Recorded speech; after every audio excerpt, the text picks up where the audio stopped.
It's my pleasure to introduce you to some great folks today. Our first speaker is going to be Dr. Sandra Comer. And Sandra Comer is a professor of neurobiology in the Department of Psychiatry at Columbia University. She got her BS at Vanderbilt and PhD at University of Michigan for her research on the effects of drugs using preclinical models. So this is what the kind of research that we do before we take it into clinical trials. Dr. Comer is the director of the Opioid Research Laboratory in the Division of Substance Use Disorders, and her current research is on clinical testing of medications for opioid use disorder, for treating opioid use disorder, methods to maximize the use of naloxone by opioid users, and evaluations of the comparative abuse liability of prescribed pain medications. In addition to her research activities, Dr. Comer served as president for the College on Problems of Drug Dependence, which is a really it's the longest standing scholarly society in the US devoted to research on substance use disorders. It's a very honorific society, and she's currently the public policy officer for that same organization. We call it the CPDD for short. She provides testimony to congressional subcommittees, gives presentations to the Food and Drug Administration as an area expert, writes reports for the World Health Organization Expert Advisory Panel on drug dependence, and has over 160 publications. I heard Dr. Comer recently at the HEALS update, and I'm really looking forward to hearing her today. Welcome to New Mexico and from wherever else everyone here is from. And I'll introduce our speakers as we go. Dr. Comer. Great, thank you for that introduction. Let me share my screen. I have a few slides to show, and hopefully we'll not go over time. I'll go really fast. Okay, so today I want to talk to you about the pharmacology of fentanyl and how it might impact on the treatment of opioid use disorder. Just have a few disclosures. Do a lot of medications development work, so collaborate with a number of different companies. So I want to briefly describe the public health impact of fentanyl and go into the pharmacology of fentanyl and how it might impact on opioid use disorder using both preclinical and clinical data, and then describe some possible solutions, actually more like questions that we have about how to address this issue.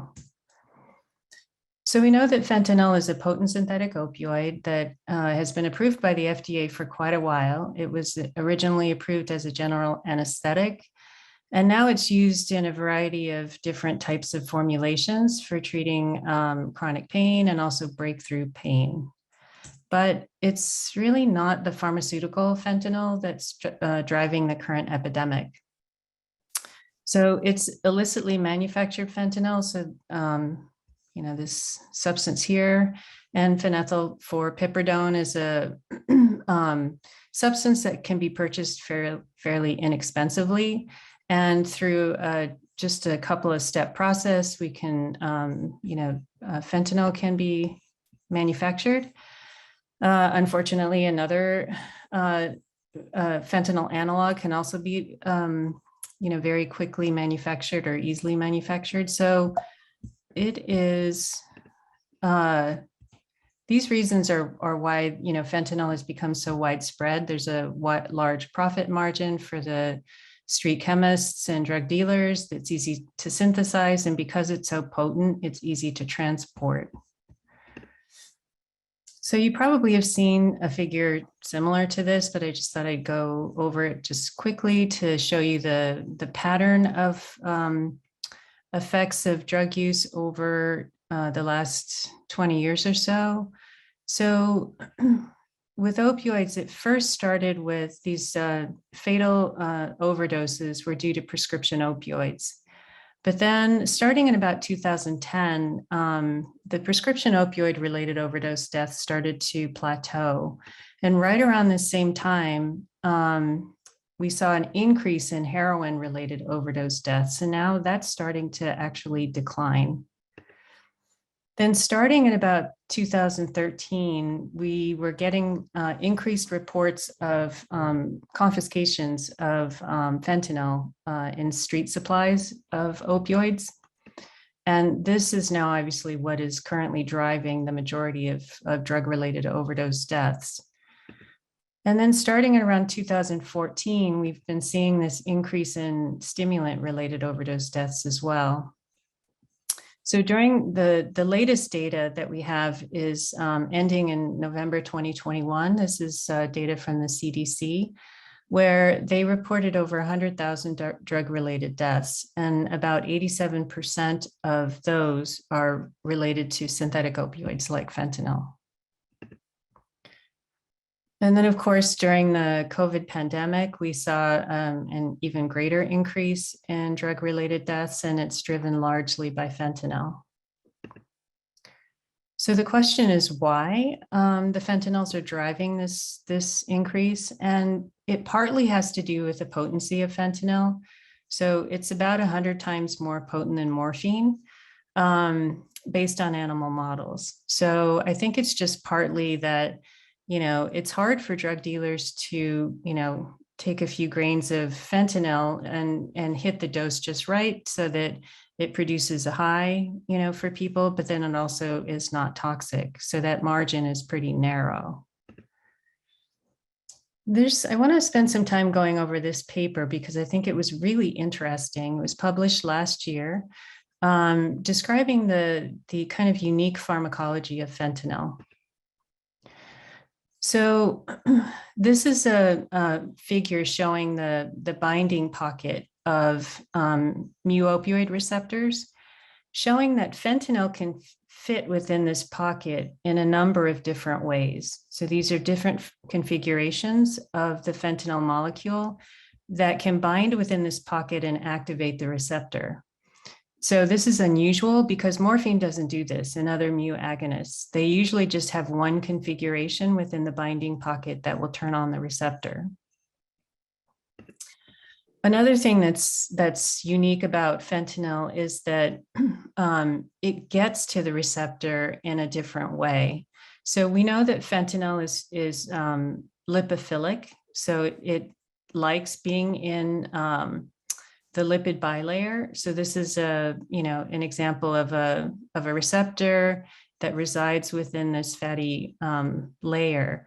So what fentanyl does to get into this binding pocket is that it can travel through this fatty layer because it's lipophilic and enter kind of sideways into the receptor to get into this pocket. Morphine, on the other hand, is not nearly as lipophilic as fentanyl. And so the way it gets into the receptor is by going through the top. And then it gets into the receptor and activates it. So fentanyl can do it this way, sideways, and it can do it over the top. So, these kind of features of fentanyl make it more likely that it can get to the receptor. This is a table that I included in a paper that I published with Kathy Kale a few years ago, describing the differences between fentanyl and morphine. So heroin is rapidly metabolized into morphine, and it's really morphine that is mediating its pharmacological effects. So fentanyl, in terms of mu opioid receptor signaling, is preferentially acting at the beta-arrestin site, whereas morphine has more activity at the G protein site. And kind of the way we think about this is that the beta-arrestin site is what mediates some of the adverse effects of opioids, so like respiratory depression. But from a clinical standpoint, the differences that are probably most important are the potency, which we already talked about, then the lipophilicity, and this greater, more rapid entry into the CNS. And I think the last slide that I just showed you kind of speaks to that. So Thankfully, we have a lot of medications that we know are effective for treating opioid use disorder, including methadone, buprenorphine, and naltrexone. And we have a couple of medications for reversing overdose, including naloxone and nalmefene. So I'll spend a little bit of time first talking about naltrexone. I want to show you some data from a study that I collected while I was in graduate school a long time ago. I never thought that I would be showing these data, but they're still relevant now, apparently. So I did a study in mice where I measured the analgesic effects of morphine and fentanyl using a warm water tail withdrawal assay. So took the mouse, dipped its tail into this warm water, and just measured the latency for them to flick the tail out of the water. And then prior to morphine and naltrexone, I gave either naltrexone or this medication called clocinamax or CCAM. So what I'm showing you here is the analgesic effects of morphine on the top and fentanyl on the bottom. And the solid symbols are morphine by itself or fentanyl by itself. And what I'm showing is that it produces, they both produce dose-related increases in analgesic response. When I gave increasing doses of naltrexone prior to morphine, we get these very nice rightward parallel shifts in the dose response curve for both of these drugs, both morphine and fentanyl. And this is just a measure of the potency of naltrexone in producing this effect. So naltrexone is equally effective in blocking morphine and fentanyl. But when we gave the irreversible antagonist, so this is just a single dose, 3.2 milligrams of clocinamax, we got this downward shift in the dose response curve for morphine, but a surmountable antagonism of fentanyl. So this basically tells us that a higher dose of the irreversible antagonist is needed to produce a downward shift in the fentanyl dose response curve compared to morphine. And this is used as evidence that fentanyl has higher efficacy than morphine because fewer receptors are needed to produce a similar level of effect under blockade.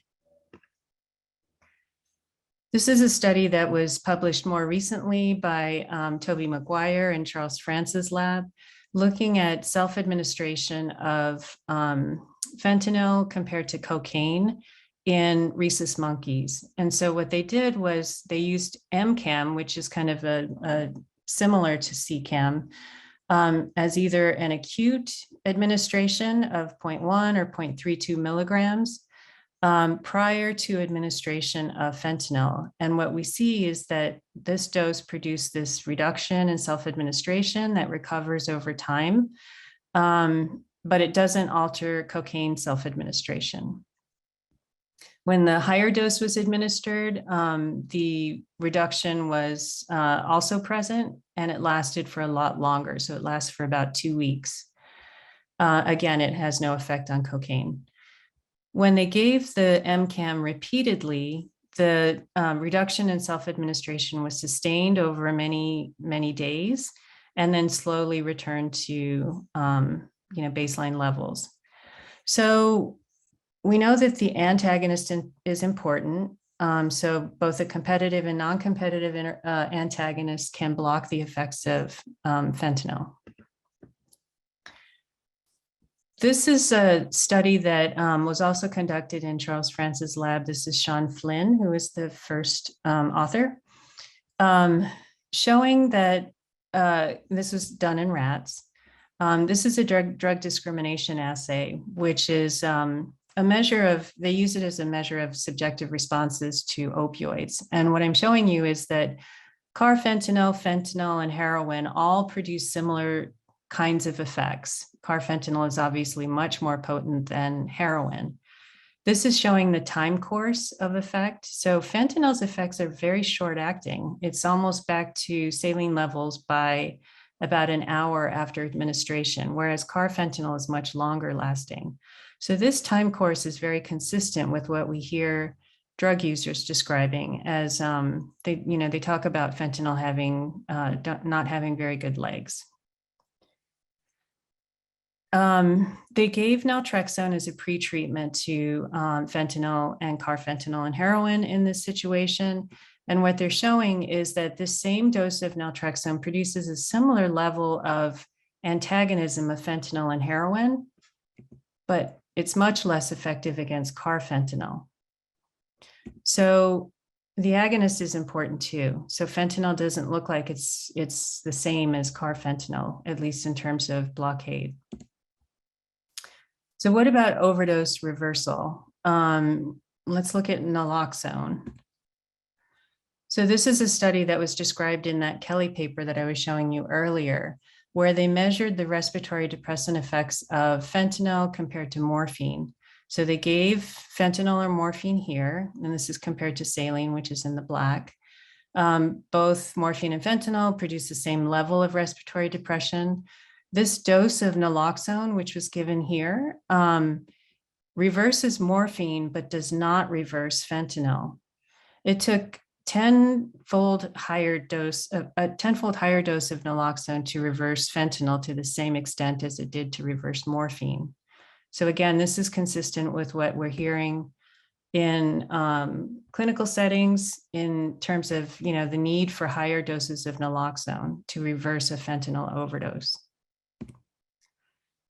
And part of the reason we think this is happening is because fentanyl is a bit unique in that it is much more likely to produce muscle rigidity. And this is a non-opioid mediated effect. This paper is really excellent, so I would encourage you to read this. Dr. Comer, just letting you know there's 1 minute left. Okay. So I'll zip through methadone and buprenorphine.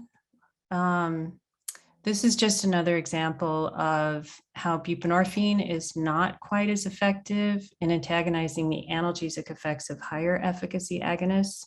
We can talk about that more later if there's time. And whether or not it's translatable to people. So this is a study that I conducted with Sharon Walsh showing that a sustained release form of buprenorphine is effective in antagonizing hydromorphone.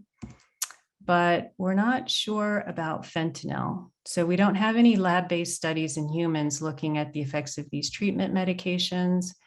We do know that retrospective studies have reported that buprenorphine is effective in fentanyl users. And methadone is too, but the rates of fentanyl positive urines are pretty high. Another clinical problem that we have is that it's hard to get people onto buprenorphine because withdrawal can be very severe. And we have these, papers describing how to do this. So what can we conclude so far? Fentanyl is potent. It has a rapid onset of action and is short acting. Naltrexone's effective in preventing fentanyl's responses, but less effective against carfentanil. Naloxone appears to be less effective against a fentanyl overdose. We don't know how well methadone, buprenorphine, and naltrexone work. We know that they are effective, but it seems like they're less effective against fentanyl. And then we don't know much about the analogs. And we don't know how to most effectively transition patients from fentanyl to these treatment meds. And we don't know how to most effectively manage fentanyl-related overdoses. So, don't have time to talk about my vaccine work, but I just want to thank my lab for helping with the research that we do, and happy to answer questions later. I hope we can come back to that. And I'm sorry for the short time, but I know you've piqued everyone's interest. We have a little bit of vaccine work going on here at UNM too, so I'd love to hear about that. Okay. Our next speaker, thank you so much, Dr. Comer. Our next speaker is Brandon Warwick. He's a physician here at the University of New Mexico, board certified in emergency medicine, addiction medicine, and medical toxicology. Dr. Warwick is the Associate Director of the New Mexico Poison and Drug Information Center, teaching faculty in the emergency department. and faculty at the UNM ASAP, which is our alcohol and substance abuse program. Additionally, Dr. Warwick has a leadership role and was one of the original team for the New Mexico Bridge program, which is aimed at expanding addiction medicine services in hospitals across the state. So I know we have many people here today who come from many parts of New Mexico, and it's great to know that Dr. Warwick's working probably in your area too. He's worked with law enforcement, the city, state, national, and international groups on a variety of drug-related topics. Welcome, Dr. Warwick. Well, thank you. So our first speaker, being from New York, may not appreciate that it is 420 on 420 of the first day of the first month that marijuana was legalized here in New Mexico. So I was just want to take a pause and take note of that. It's a bit of a controversial topic. Certainly New York City, New York is a little further ahead on that than we are, but I anticipate some upcoming presentations with this group on this topic. With that, we'll just take that moment, and I am going to pull up my slides. Some of the information that I plan to cover is going to overlap just a little bit, but that's okay. And we're going to go through it just kind of quickly. All right. Are my slides up? Yep. All right. I too have a few disclosures, but all my funding is from different governmental sources. And I'm always appreciative of the people who allow me to do the work that I'm able to do. I want to just go over to examine some of the trends in the rise of fentanyl and stimulant use. I'm going to go in a little bit different direction as opposed to science, and really try to bring economics into this, and also talk about some of the socioeconomic disparities that are at play here. I think there's room for collaboration among specialties, among fields, to work together, because I'll just say it now, but I question the efficacy of our current strategy that we've had for more than 100 years. I think one of the major outcomes in a change was the CDC actually writing position statements, and this one being for pain guideline from 2016. They just finished taking comments for a revision here. But when we start looking over the last decade, we see that the amount of opioids being prescribed has gone down dramatically. But the turn of 2021, we had a HON alert for the entire country because of fentanyl.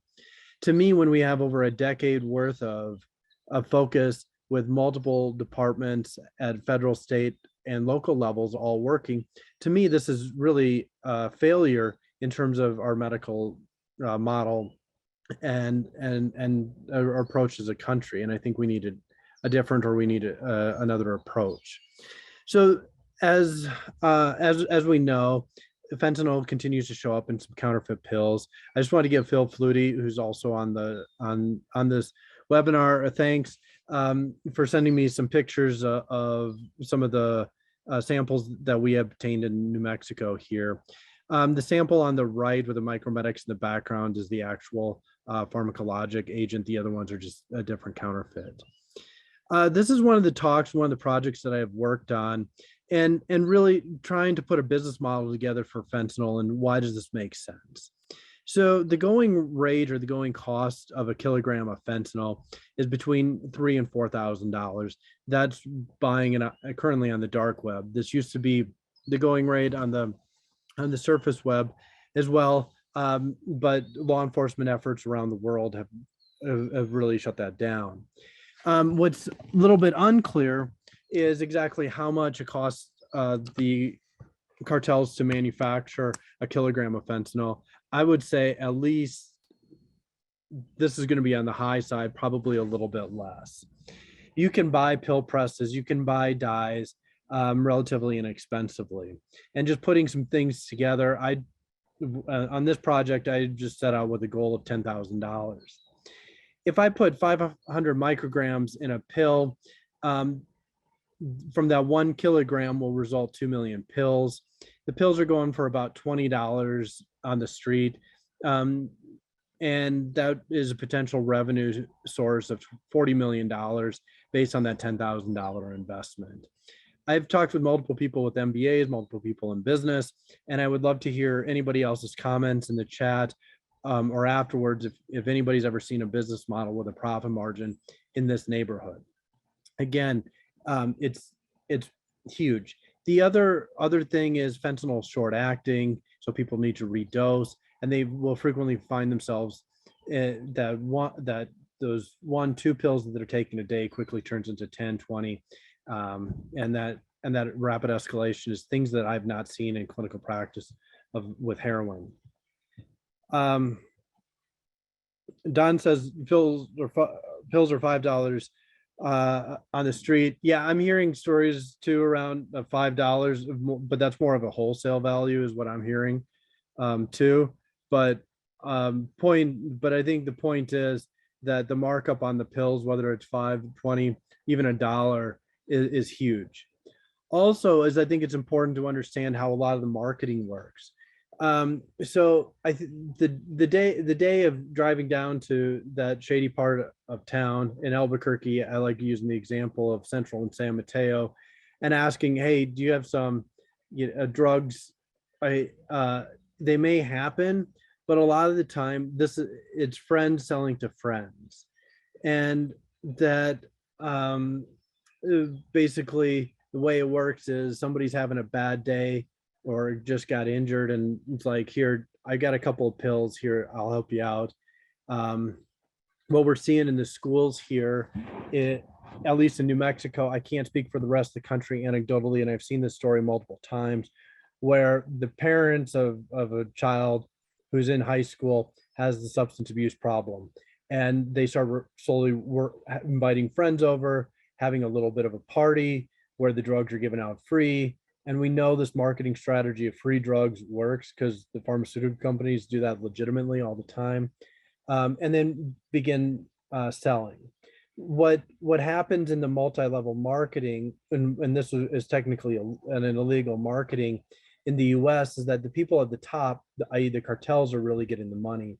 The people toward the bottom are really struggling to just sell drugs to pay for their own habit or their own substance use disorder.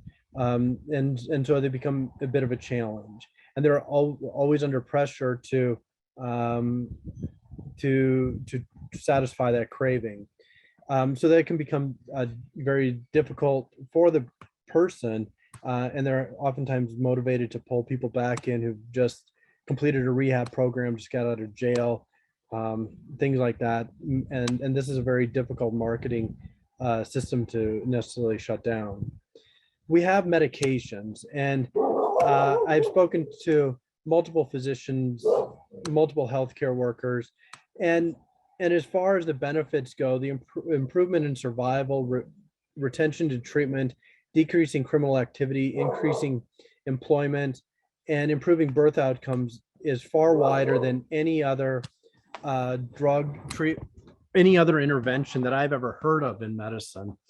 And that's from practicing 3 different specialties. We have the American Academy of Pediatrics. I really give them credit for taking a lead here and being the first to recommend medication assisted therapy, or MOUD, back in 2016, over almost 7 years ago now. ACOG became the second organization to do this. I cannot think of any other organization or any other treatment in medicine that was led by how we should treat children and pregnant women. Typically, the flow is the treatment for pregnant women and children is kind of the last to change. This is just another position statement that I helped collaborate with and really pull on the ER organizations and tox organizations with. But despite all of the evidence, I think we all know that there's a decrease in the amount of primary care and access for most patients. One of the, and this is just going through just some statistics. that are basically the most recent, or almost a month old now, from CDC, really identifying that spike in fentanyl and synthetics, also cocaine and methamphetamine. When CDC is breaking these down, well, we're really seeing the abuse of methamphetamine and the methamphetamine deaths is really going up. As an addiction medicine provider, as a citizen of the United States, this particularly scares me, just because there's really no FDA approved treatment for stimulant use disorder, methamphetamine use disorder, currently available. This is involving cocaine is also up and at historic highs, and it's not even close to what people have had in the past. Again, I think, to me, this goes back to how are drug sales happening, and it's people are really struggling to pay for their addiction, and will sell anything or try anything. I've heard from multiple people that were people are nodding off, getting sleepy from their opioids. So here, try some cocaine, try some methamphetamine to stay awake. Mixing the classic speedball has also been done for a long time. Benzodiazepine dose or deaths are also going up a bit. This is one that to me also had me a little bit concerned too, is that over the last 20 years that we've seen a significant rise in antidepressant deaths. To me, this just speaks to inadequate or lack of mental health care in the United States as well. So I think part of the challenges here, and a big project that I'm working on, is trying to get addiction care to everybody accessible in the state of New Mexico. And it's different than being in a large city, or where we have the fifth largest state. We've got a very rural population. I've got patients who are oftentimes more than an hour away from the nearest healthcare clinic, and that clinic is still over an hour from the nearest hospital of any size. Brings to this whole new level. So these are the current hospitals that we've currently engaged in. And purple are up in, the purple ones and the dark green ones are really up and going with getting buprenorphine out of the ER and in the inpatient hospitals. I give Zuni a lot of credit because they did this on their own. So with that, I just wanted to thank you for the opportunity to speak and your attention.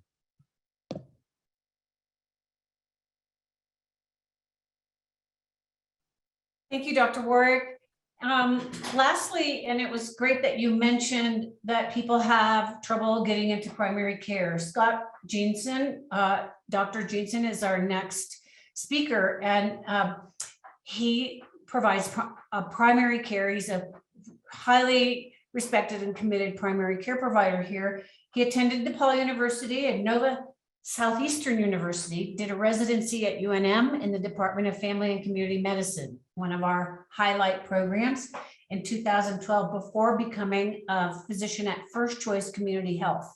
He's board certified in family medicine, and he's chosen to settle in central New Mexico to work with the medically underserved. We're really, really lucky to have Dr. Jeanson working with us on several projects that are aimed at improving the lives of people with substance use disorder. So with that, I'll turn it over to him. Oh, and he likes camping, economics, public policy, bicycles, and coffee. I do too. Thank you, Kim.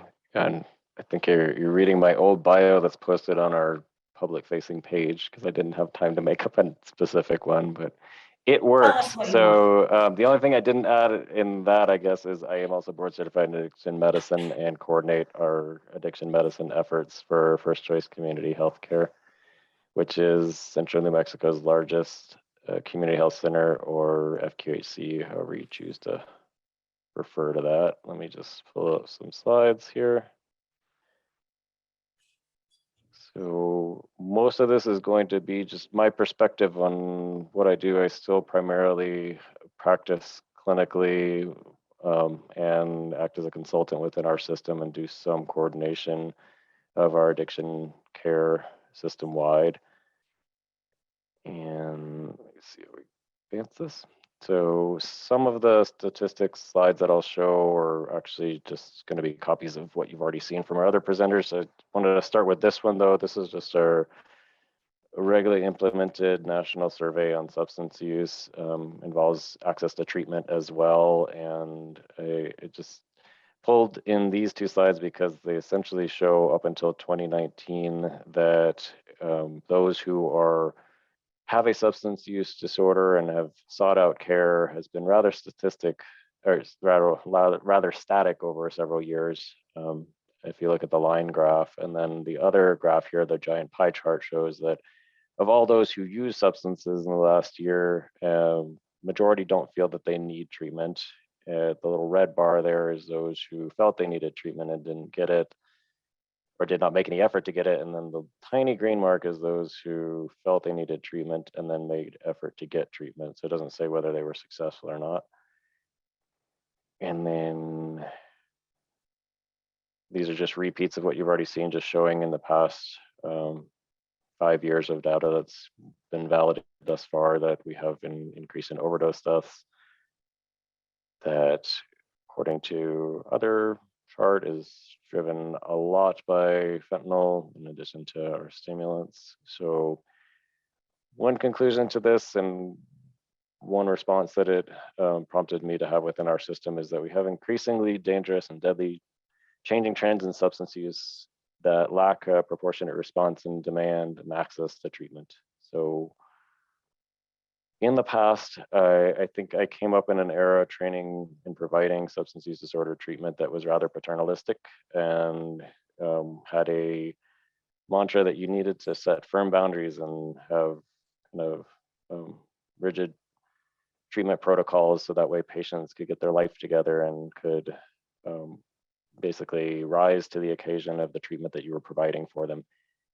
I think most of us who actually want to provide this care effectively have realized that that is not going to be effective in this current day and age and era. And if you're not trying to accommodate the individuals who are seeking care as much as possible, you're not really going to see too many people for treatment, period. They're just not going to come. And even if you try and do as much as you can, you're still going to probably not see as many people as you had before. And so this is just another slide I wanted to throw in because if people hadn't seen this article in the Atlantic by San Quinones, his book that's related to this, The Least of Us, is also very good and gets at in much detail a lot of what our other presenters were hinting at as far as what's changed in our trafficking and utilization of fentanyl and other illicit substances in the past 5 to 10 years. So in response to kind of dwindling demand on services, we have tried to make in my healthcare system as much accommodation as possible, started a new substance use disorder intake clinic initiative to essentially allow our entire system to schedule patients on a same-day basis for care if they call for substance use disorder, which not sure how familiar everyone in the room is with how difficult it may be to access new care in central New Mexico and any part of New Mexico, but a lot of places will essentially say we have no primary care. So not only are we not telling people we don't have care if they call and say they have substance use disorder, we're offering them a visit that day to see a provider via telemedicine and get a prescription as soon as they finish that visit. Once that visit is completed, then those patients are tracked over time to try and get them into more longitudinal behavioral health care counseling, and then also to a more long-term prescriber. Also, we've been working hard to try and increase the amounts that we're providing, get over some prior barriers that I think mentally is the healthcare providers we had set that you had to limit certain amounts or you would have too much diversion of buprenorphine, and also trying to encourage some of our providers who hadn't prior to utilize long-acting injectable buprenorphine, which is a bit more costly and a slight bit more difficult to access, but I give much props to the state of New Mexico for long ago kind of decreasing some of our barriers to accessing some of these treatments. So at least we don't have to deal with prior authorizations for our Medicaid patients, because that makes it somewhat easier, though it still can be rather difficult. So thus remains kind of the greatest difficulty, which is getting patients to actually come in for the care. That still remains a challenge. I think what we're learning and advocating for, and I personally am advocating for within my system, is just to be as accommodating and accepting and open for whatever level of participation somebody may be ready to commit to at any given point in time. And then for those who aren't even interested in care, like if we can, we try and have maybe community health workers or other adjunct team members who aren't prescribers engage those individuals and make sure that we're providing whatever we can for them until the point that they might be ready for care. Primarily, we're just working with buprenorphine, since we are not a methadone clinic and don't have the ability to utilize that. And then with naltrexone, since that was mentioned before, just really don't have any demand that I can say, like from patients who want to even consider it as a treatment option. So it's not something we engage with terribly much. So just to reiterate some of the lessons learned, regardless of how low we've made our barriers, the demands for care just are remaining low, unfortunately, in my setting. And the individuals who are coming in for care, and this kind of gets at, and it was part of the reason I included the article about methamphetamine. I think the combination of the substances that people are used has resulted in, and people hinted at this in the other presentations, a different behavior around substance use that just is unfamiliar to me, having done this for more than a decade now. Patients are engaging differently. Their brains, chemistry, and their behaviors around their substance use just are much more persistent in the direction of using the substance and not moving towards treatment than I've ever seen before. So, but it doesn't remain impossible. I think I've heard other presenters at different talks, and I've seen this myself. I think as long as you remain open and available to an individual, there are still people coming in for care.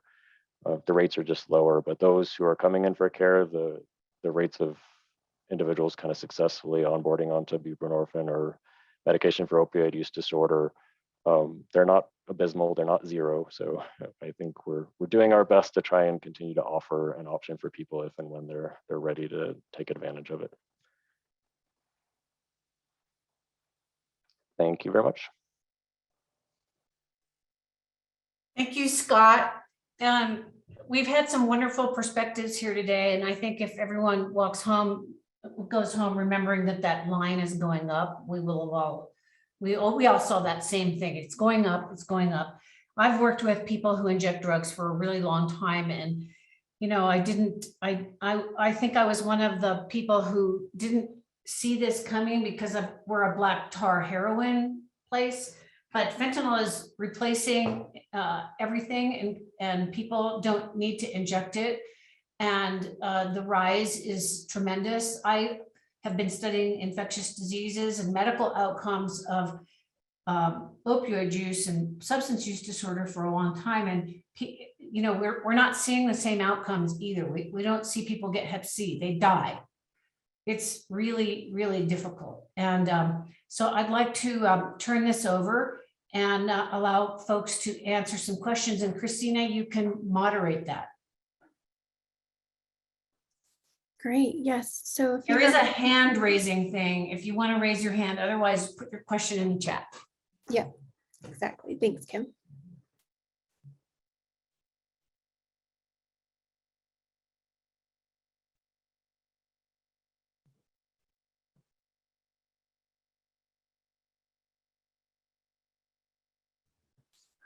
Yes, so Donald Hume, you have a question. Yes, hello everybody. Thank you for all your wisdom and all the information that you provided. I supervise peers in the emergency room that work with individuals that come in with overdoses, and also individuals with substance related episodes. And we're seeing it. we're seeing the impact on it. We can actually even track it, from southern New Mexico all the way up to Espanola when it hits different doses of our little blue pills, and what we're also watching is a lot of individuals coming in with stimulant, methamphetamine, and have been revived by EMS with Narcan. And so we know that fentanyl is being put in the methamphetamine. We know that it's been seen in cocaine. We see it even in people's cannabis. Thank goodness they finally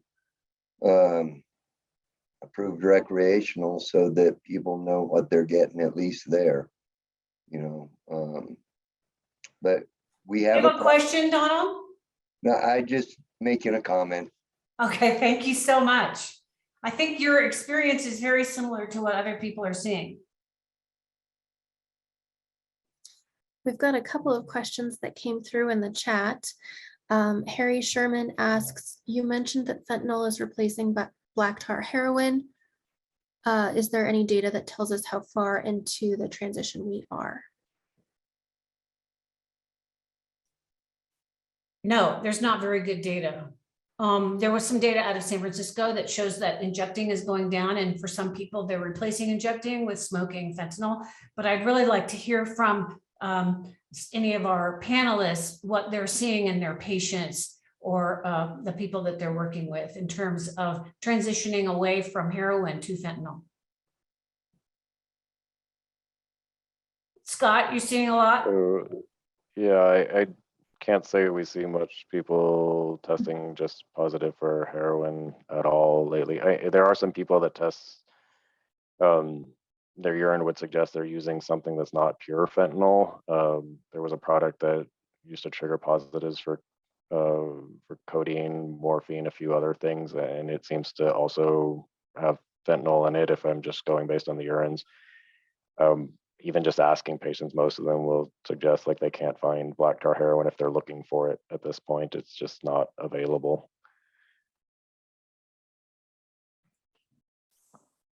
I mean, my lab is based in New York, so we have a different, composition of heroin here. But so there was a slow transition to a combination, of fentanyl and heroin for a while, and my postdoc just recently did an analysis of the urine drug screens in our lab, and we're seeing a really big increase in fentanyl alone. So for the longest time, it was like around 90% or more of our samples were positive for heroin and fentanyl. And now about 30% or more of our samples are positive just for fentanyl. So there's definitely been a shift in New York anyways.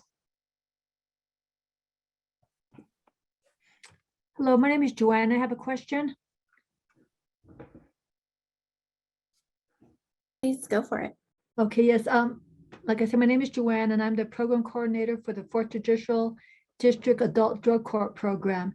We have received within the last couple of weeks probably about 9 referrals to our program where they're all strong users of fentanyl.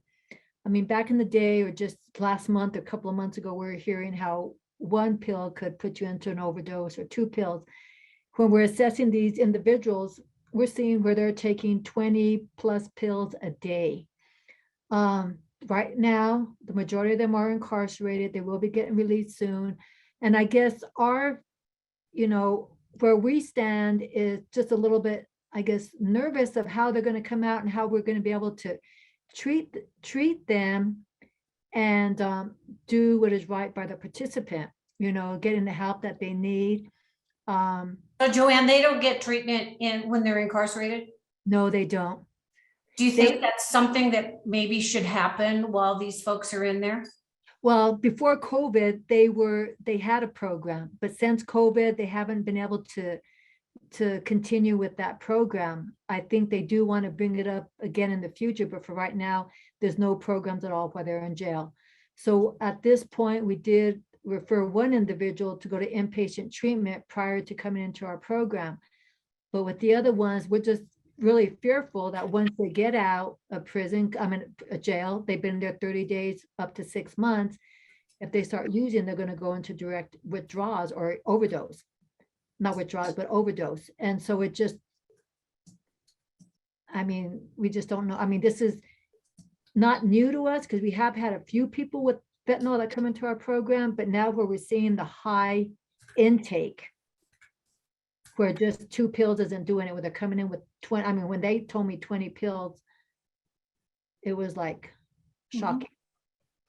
Yeah, it doesn't last very long, so they use a lot.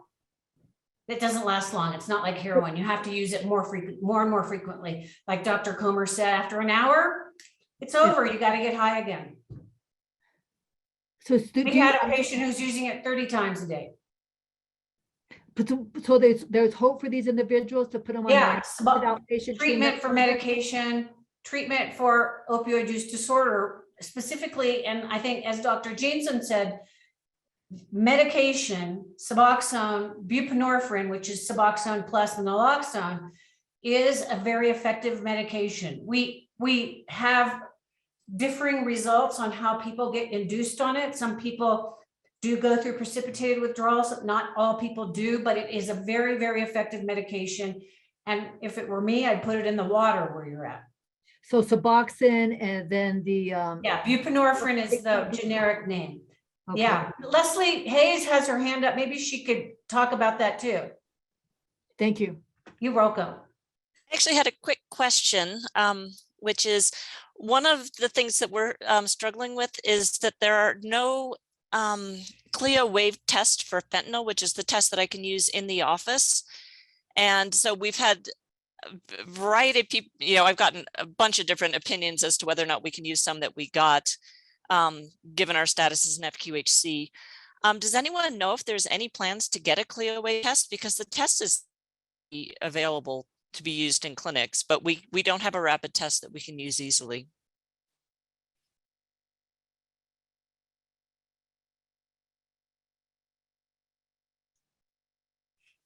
Yeah, I don't know what the plans are for making a CLIA waived fentanyl test strip. We also use the non-CLIA waived. Yeah, that I understand the problem, but I don't know what the status is. So Phil, I see your comment about the false positive results, and I know it's an issue for all of them, but nonetheless, it gives me some kind of idea, and having it when the patient is actually in the clinic to be able to discuss with them. And if they disagree with the results, I'll send it out and such, but it really, I think it opens the door to being able to discuss it with them. Yeah, I'm on a panel that's looking at pediatric exposure, accidental exposure to opioids, and the providers are talking about the fact that there is no quick test for these pediatric exposures, and so management is very difficult. Yeah, my name's Marty, and I work up at the Santa Fe Recovery Center. I've been in the drug and alcohol counseling field for close to 30 years now. And with the change in the drugs, methamphetamine and the fentanyl over the last bunch of years, I'm really noticing a change in, and I'm obviously talking about the obvious here, a change in the cognitive, behavioral, and affective presentation of clients. With the changing of the drugs, it's forcing a change in drug and alcohol treatment approaches as well. A lot of our clients, that have the cognitive or affective disorders as a result of the drug use are just not able to benefit from the traditional approach to talk therapy, as it were. So it's changing the nature. As the nature of the drug addicts change, it's changing the nature of treatment as well, or it necessarily should. I totally agree with that. I mean, I've been doing this research for like 30 years, and a lot of my studies, almost all of them involve people who are not interested in treatment because we give them things like heroin and oxycodone in the lab. And, I maintain them on morphine, and I've, like I said, I've done this forever. And usually in the past, our dropout rate in a morphine maintenance study was maybe like 15%, 20%. It was really low. But since the introduction of fentanyl, our dropout rate is like 50, 60%. They just don't stick around. They're very, very impulsive. They go through severe withdrawal, and even getting morphine, 4 times a day, they just don't want to stay. It's really wild. It's very different. I totally agree with what you just said. I hope it's okay if I chime in. My name is Karina Lopez. I'm the executive director of the Interfaith Community Shelter in Santa Fe. And something that we're seeing is actually a drop in people willing to come into the shelter. Because while we are a low barrier shelter, minimal barrier, come as you are, people can be under the influence while they're here, but they can't use. And, some of the feedback people have given us is that frequent use has created a barrier for them to come in, because they know if they get caught using, they'll be, escorted off the property, and they potentially not be able to access their services. So we're seeing a lot more people like willing to camp illegally because of the frequent use. I mean, we have an issue with people even outside our gates where, we know blanket or jacket over the head, they're smoking, and we're averaging right now about an overdose a month. And fortunately, we've overdose reversal for each one of those individuals, but it's just, we're definitely struggling with kind of how to best proceed in providing services, making, not only referrals, but how we can help support those individuals who are having to use so frequently and therefore not even being able to come on our property to access services. I wish we had time to address all the other questions. We may have to have another roundtable about this. I think our providers, our policymakers, supportive communities, everyone is looking at major shifts in the landscape of everything that we do. So with that, I do want to promise everyone that we will come back to this, because the Southwest Clinical Trials Network and the opioid function here is really committed to providing the best possible information to all of our communities. I am going to have to say goodbye, and I will share my screen in addition to bringing you back for more discussion about fentanyl, because it's really critical. Our future events are going to be a medical cannabis update. We saw this ad last week. You can now join continuing education for a fast industry in cannabis. I think that this should be pretty interesting. I think I stopped my share, but we will have future events on medical cannabis, treatment for opioid use disorder in adolescents. We have way too many discussions of people who are being denied medication if they're under 18. Brain education, contingency management, and culturally tailoring substance use disorder interventions. But obviously fentanyl is on the hot seat, and we hope that you'll come back and we'll keep you informed. Thank you to Drs. Comer, Warwick, and Jean Sum.